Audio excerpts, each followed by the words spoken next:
Hello दोस्तों, कैसे हैं आप लोग। आशा और उम्मीद करते हैं आप लोग बहुत ही अच्छे होंगे।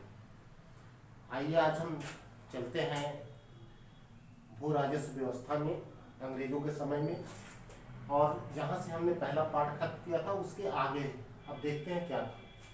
अस्थाई बंदोबस्त, रैयत बाड़ी व्यवस्था और मालवाड़ी व्यवस्था, ये तीन व्यवस्थाएं जो थी ये अंग्रेजों के समय में लागू हुई थी। अब हम तीनों को बारी बारी से देखते हैं और चित्रों के माध्यम से भी समझने की कोशिश करते हैं कि ये क्या थी, इसमें क्या कमियां थी, क्या इसके फायदे थे। अस्थाई बंदोबस्त जहां लागू करने की बात आती तो इसको सबसे पहले लागू करने वाला कॉर्नवालिस था 1790 में। ये 1790 में, अभी हम इसको भी आगे चर्चा करते हैं कि इसको कब दसवर्ती किया गया, कब जो है इसको अस्थाई कर दिया गया। पहले हम ये समझ लेते हैं कि अस्थाई बंदोबस्त को और क्या क्या कहा जाता था। इसी को जमींदारी व्यवस्था भी कहा जाता था, जमींदारी व्यवस्था। इसी को जागीरदारी व्यवस्था भी कहा जाता था। इसी को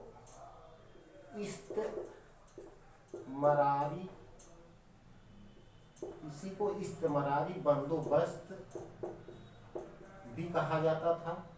इसी को माल गुजारी व्यवस्था भी कहा जाता था, माल गुजारी व्यवस्था। अक्सर हिंदी माध्यम के छात्रों के साथ यह दिक्कत होती है कि जब वो पेपर में पूछ लेता है कि जागीरदारी व्यवस्था को किसने लागू किया था, तो वो आसानी से समझ जाते हैं कि वो कॉर्नवालिस ने लागू किया था। जब वो पूछता है कि अस्थाई बंदोबस्त को किसने लागू किया, तो तब भी समझ में आ जाता है कॉर्नवालिस। लेकिन अगर कभी ये पूछ देता है कि इस्तेमारी बंदोबस्त को किसने लागू किया, तो हम कंफ्यूज हो जाते हैं। तो इसलिए हमको ये ध्यान रखना होगा कि इसी अस्थाई बंदोबस्त को हम जमींदारी व्यवस्था भी कहते हैं, इसी अस्थाई बंदोबस्त को हम जागीरदारी व्यवस्था भी कहते हैं, इसी अस्थाई बंदोबस्त को हम इस्तेमारी बंदोबस्त भी कहते हैं, और इसी को मालगुजारी व्यवस्था भी कहते हैं। अब यहाँ पे हम आते हैं अगले पे, रैयत बाड़ी। रैयत बाड़ी को 1792 में कर्नल रीड और टॉमस मोरो ने, ये मद्रास के एक 12 महल जिला पड़ता है, मद्रास प्रेसिडेंसी में, मद्रास प्रेसिडेंसी में एक 12 महल जिला जो तमिलनाडु में था, यहाँ पे इसका था। और ये महालवाड़ी जो खास करके उत्तर पश्चिम प्रांत, वर्तमान का उत्तर प्रदेश, मध्य प्रदेश इत्यादि। अब हम यहाँ इसको देख लेते हैं कि इसका मूल क्या था, इन तीनों को अलग नाम देने का कारण क्या था। कुछ तो ऐसा था जो तीनों में अलग था, तो चलते वही चीज हम देखते हैं।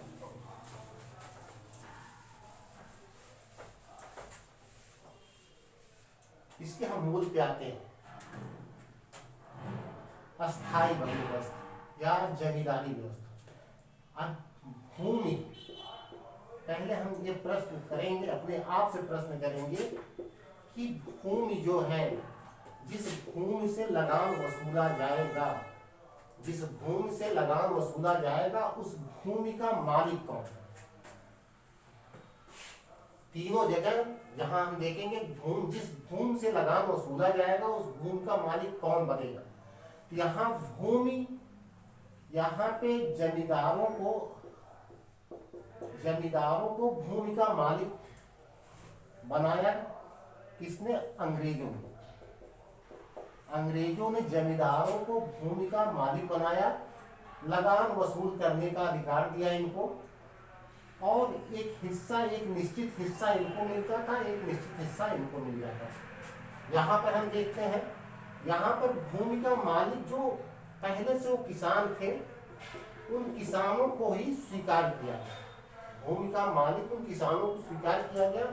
यहाँ किसानों का अंग्रेजों से डायरेक्ट संबंध था, ईस्ट इंडिया कंपनी से किसानों का डायरेक्ट संबंध था। यहाँ तीसरी व्यवस्था में अब ये जो है महालवाड़ी, महाल का अर्थ हो जाता है गांव या गांव का समूह। अब यहाँ पे भूमि किसानों की, भूमि यहाँ पे ही किसानों के अंडर में थी, और यहाँ पे जो जिम्मेदारी दी गई, लगान की जिम्मेदारी दी गई, वह महान जो उस गांव का मुखिया होता था, वो या गांव के समूह का जो मुखिया होता था, यहाँ भी भूमि का मालिक जो था, भूमि का मालिक किसान ही था, किसान भूमि का मालिक था। हाँ, लगान की जिम्मेदारी जो थी, जो लगान, ये लगान इनको लगाने की जिम्मेदारी नहीं थी, सब मिल के क्या करते थे, ये मुखिया उसमें था, उस मुखिया के जरिए ही जो है चला जाता था ये ईस्ट इंडिया कंपनी, इसका जो लगान होता था जो है उस मुखिया के माध्यम से चला जाता था। लेकिन वो मुखिया जमींदारों जैसा नहीं था, क्योंकि उस मुखिया को ये कोई अधिकार नहीं था वो कितना यहाँ लगाएगा, कितना नहीं लगाएगा, कितना वसूलेगा, कितना नहीं वसूलेगा। वहाँ अंग्रेजों ने तय कर रखा था कि इतना % भूमि कर लगेगा, इतना % जो है लगान आपको देना होगा। हाँ, सिर्फ ये इकट्ठा करता था, ये गांव के लोगों के साथ मिलके इकट्ठा करके ले जाके यहाँ पहुंचा देता। अब देखते हैं इसमें इस चीज को, इसमें क्या क्या पॉजिटिव था, क्या निगेटिव था, इसमें क्या था पॉजिटिव था, क्या निगेटिव था। इतनी बात आपको आसानी से समझ में आएगी। ये इसको लागू क्यों करना पड़ा अस्थायी बंदोबस्त को? 1765 में लॉर्ड क्लाइव ने द्वैत शासन लागू किया। अब द्वैत शासन क्या है? बंगाल, ये बंगाल ने द्वैत शासन लागू किया। द्वैत शासन का मतलब यहाँ पे आप देखिएगा, द्वैत शासन का जो यहाँ पे अर्थ होता है, यहाँ पे प्रशासन की जिम्मेदारी किसी और के पास, प्रशासन की जिम्मेदारी किसी और के पास, जबकि भू राजस्व वसूलने की जिम्मेदारी किसी और के पास। भू राजस्व का जो भू राजस्व प्राप्त हो रहा है वो किसके पास जा रहा है और प्रशासन कौन कर रहा है, इसीलिए इसको द्वैत शासन कहा गया। यद्यपि द्वैत शासन की संकल्पना जो आती है, द्वैत शासन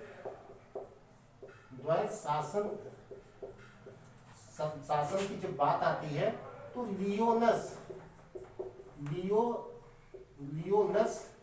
कॉर्टेस नामक एक अंग्रेज ने अपनी पुस्तक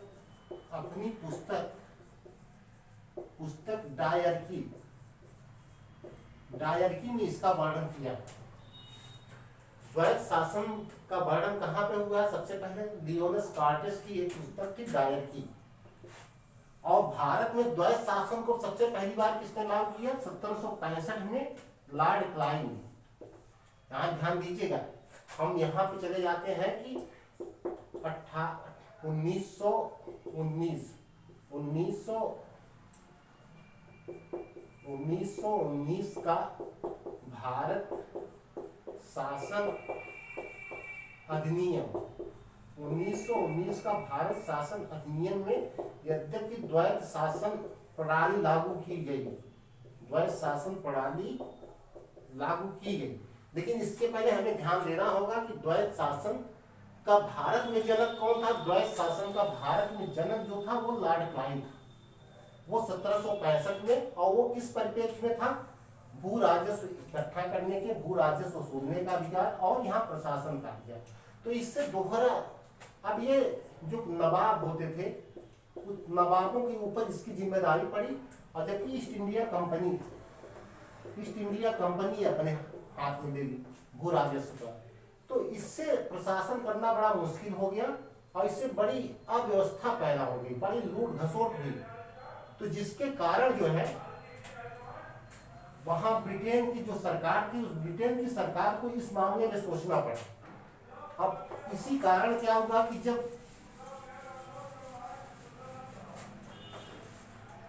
1784 में पिट्स ऑफ इंडिया एक्ट बनाया जाता है 1784 में। उसमें ये सीधा लिखा गया, इस एक्ट में लिखा गया कि बंगाल के भू राजस्व का प्रबंधन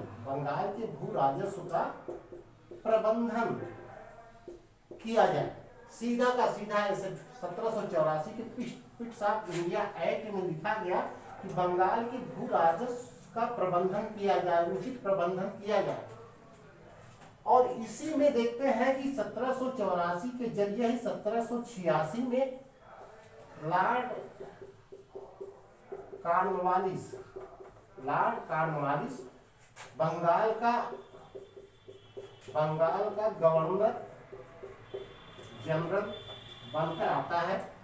अब बंगाल का लॉर्ड कॉर्नवालिस गवर्नर जनरल बन के आता है और कॉर्नवालिस खुद ब्रिटेन का एक जमींदार परिवार का था। इतना यहाँ पे आपको ध्यान देना है क्योंकि यहीं से वो निकलेगा, यहीं से वो अस्थायी बंदोबस्त या जमींदारी व्यवस्था जो आती है उस पर इसका प्रभाव था। किस लिए प्रभाव था? क्योंकि ये खुद ही जो है ब्रिटेन में एक जमींदार परिवार से था, जिसके कारण इसको उसके बारे में सब कुछ मालूम था। जमींदारी व्यवस्था के बारे में इसको सब कुछ मालूम था। तो आते ही कॉर्नवालिस ने क्या किया, यहाँ पे सबसे पहले इसने रेवेन्यू बोर्ड का गठन किया। अब रेवेन्यू बोर्ड का गठन किया जिसके 2 सदस्य और थे।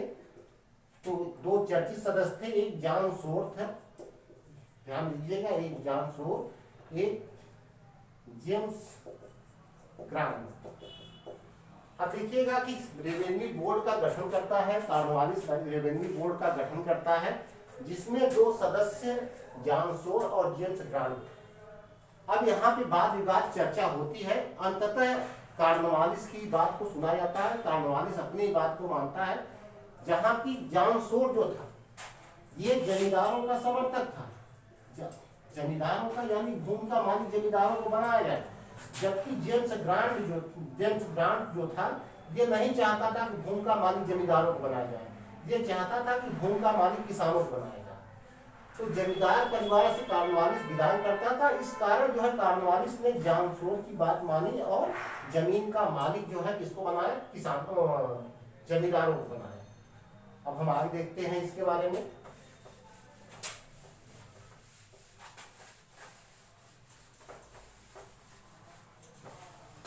तो जॉन शोर के कहने पे, किसके कहने पे ये प्रश्न आता है, जॉन शोर के कहने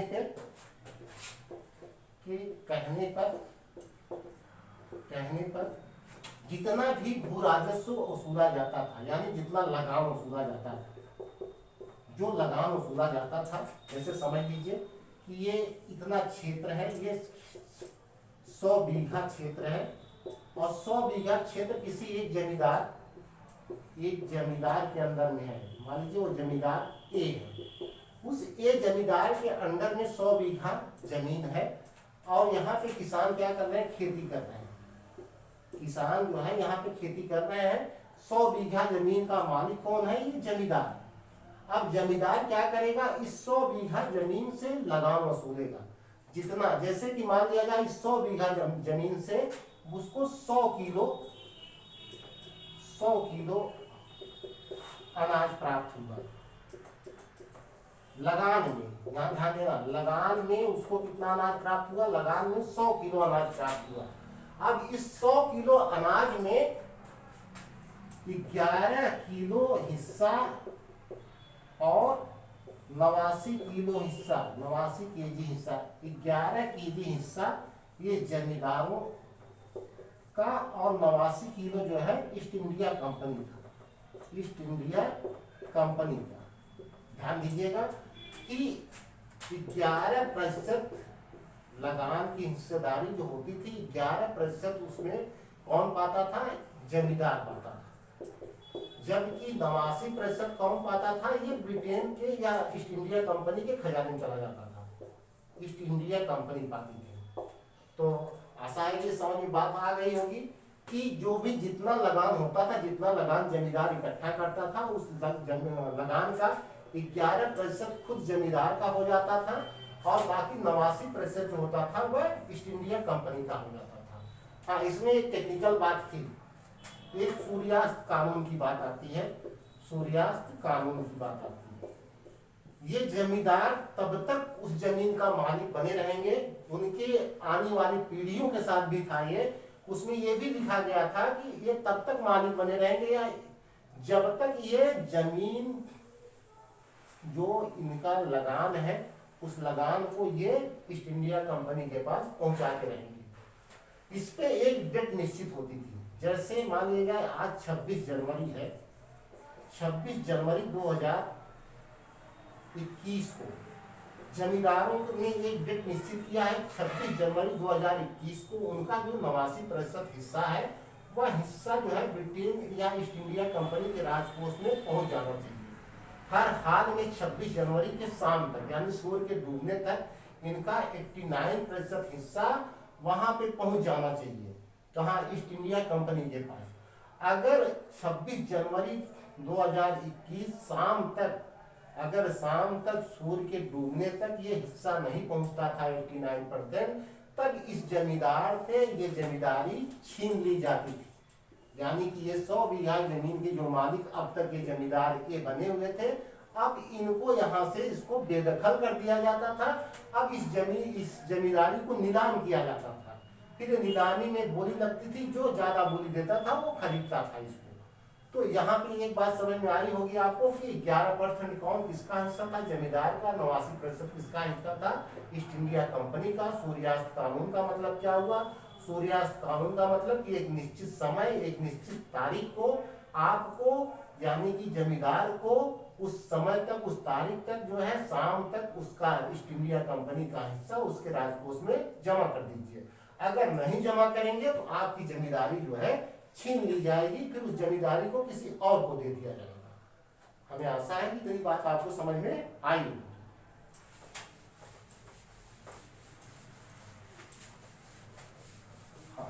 अब इसमें जो है, इसमें अंग्रेजों का क्या फायदा होगा इस व्यवस्था में। यद्यपि अब थोड़ा सा यहाँ भी देख लीजिए कि 1790 में ये 10 वर्ष की व्यवस्था किया गया, 10 वर्ष की व्यवस्था था। यानी कि 1790 में ये किस जमींदारों को 10 वर्ष यानी 10 वर्ष तक का मालिक माना गया। लेकिन इसी में फिर क्या हुआ, 1793 में इसको अस्थायी कर दिया गया। यानी कि जमींदार जब तक लगान का हिस्सा अंग्रेजों को देते रहेंगे तब तक वो इसके अस्थायी मालिक बने रहेंगे। फिर एक कानून आता है 1799 में, इसको ध्यान दीजिएगा। 1799 में एक कानून बनाया जाता है। उस कानून के जरिए यहाँ जमींदारों को थोड़ा अधिकार और मिला। अब यहाँ पे जमींदारों को ये अधिकार मिला कि किसानों को, वो जिस किसान को चाहे उस किसान से उसकी जमीन को, उस जमीन से बेदखल कर सकता था। इतना ध्यान दीजिएगा, बड़ा टेक्निकल चीज है। 1799 में जमींदारों को एक अधिकार दिया गया, किसको, जमींदारों को। वो किसी किसान को जहां वो खेती कर रहा है, जिस खेती भी कर रहा है, वो उसको हटा के किसी दूसरे किसान को दे सकता था। यानी यहाँ अंग्रेजों से कोई मतलब नहीं है। ये इनको एक अधिकार दिया गया 1799 में। तो हमने पहले ही बताया था कि ये पूरे देश में, पूरे देश का मतलब देखिए यहाँ थोड़ा सा कंफ्यूज होता, पूरे देश में जहां ब्रिटेन शासन था, जहां ब्रिटिश शासन या कहिए आप, ब्रिटिश शासन की जगह ईस्ट इंडिया कंपनी आप यहाँ भी रखिए। ईस्ट इंडिया कंपनी का जितना शासन था पूरे देश में, उसका 19% भाग, उसका 19% भाग जो था वो अस्थायी बंदोबस्त में आता था। अब इसके थोड़ा सा प्रॉफिट और लॉस देख लीजिए, इसमें क्या प्रॉफिट था, क्या लॉस था।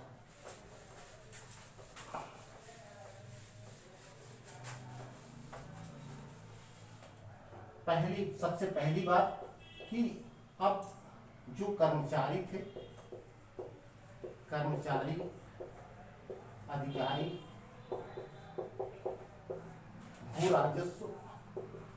भू राजस्व वसूल करने में लगते थे, वसूल करने में लगाए जाते थे।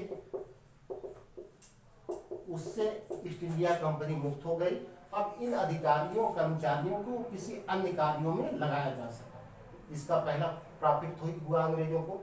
दूसरा प्रॉफिट ये अंग्रेजों को हुआ कि अस्थायी रूप से अस्थायी रूप से निश्चित समय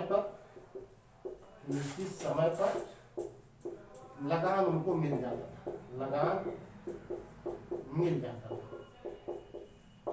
तीसरा जो प्रॉफिट था, अब यहाँ पे तीसरा जो इनके साथ प्रॉफिट था, तीसरा प्रॉफिट था कि इनको एक नया राजभक्त मिल जाता है। वो राजभक्त कौन था? वो जो नए जमींदार हुए, ये जो जमींदार थे ये राजभक्त हुए। और इसी कारण आप आगे देखेंगे कि विद्रोह के समय में इस जमींदारों ने बड़ा साथ दिया अंग्रेजों का। इससे नुकसान किसका हुआ?